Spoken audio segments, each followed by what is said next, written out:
Chapter 8. The Truth About Miss Jojo. Everybody failed, said Mr. Cooper. What? Shouted Miss Jojo. The whole class failed the test? How can that be? There must be some mistake. For the first time ever, she looked really upset. I'm sorry, said Mr. Cooper. They failed.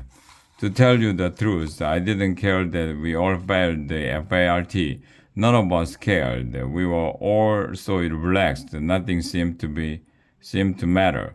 Oh well, I said, it is what it is. Such is life, said Neil.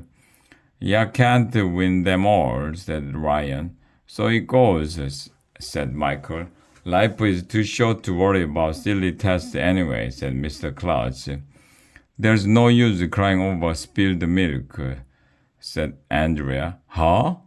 What did the milk have to do with anything?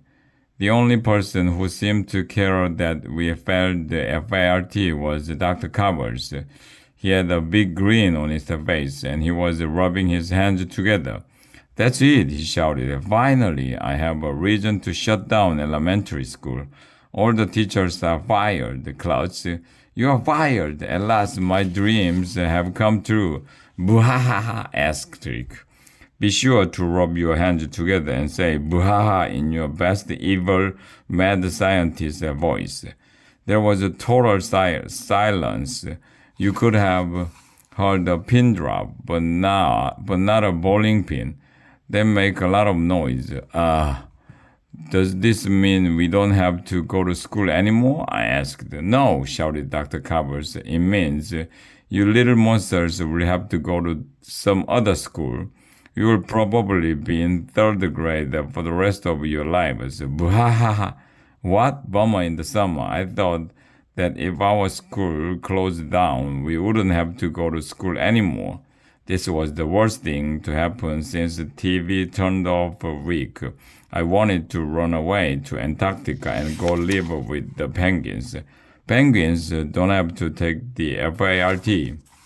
What about me? Asked Miss Jojo. She looked like she was about to cry. You are fired too, shouted Dr. Covers. Beat it, and take your stinky candles with you.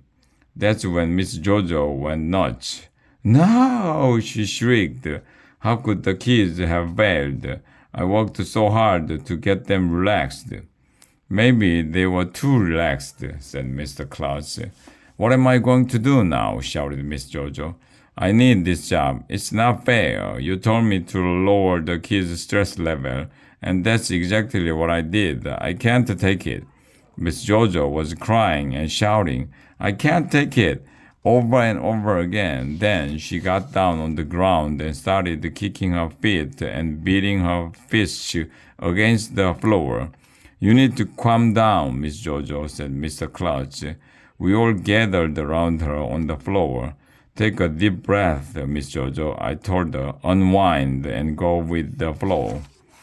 Breathe in and out, said Andrea. Leave me alone, Miss Jojo shouted. I know how to breathe. Miss Jojo is a yo-yo. She was yelling and screaming and hooting and hollering and having a total temper tantrum. I looked at the mood meter. It said that the stress level was over 100. That's when the weirdest thing in the history of the world happened. But I'm not going to tell you what it was. Okay, I'll tell you, but you have to read the next chapter. So na na na boo boo on you.